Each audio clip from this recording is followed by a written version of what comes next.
Today, we will share how to fix split ends at home with argan oil. Hello and welcome back to our channel.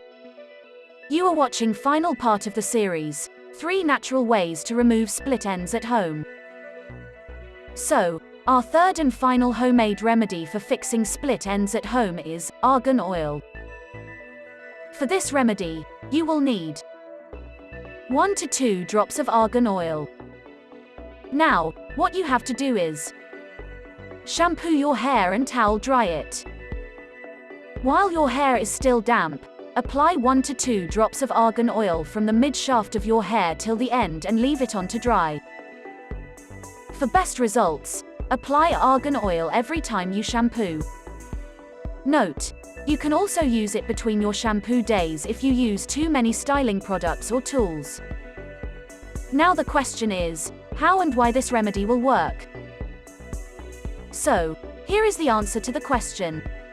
Argan oil, also known as liquid gold, is extracted from the argan kernels. It reverses hair damage and helps prevent split ends.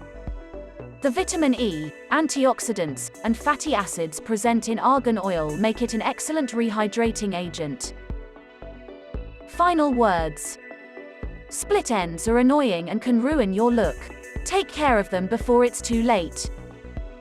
Try these easy methods and get results in a few weeks. You can also try these home remedies for hair breakage. In case you don't see any improvement in your condition, consult a doctor who will diagnose the underlying cause and treat it. Hope you did get some value out of our today's video. If you really did, hit subscribe button, press the bell icon in order to get regular updates from our channel.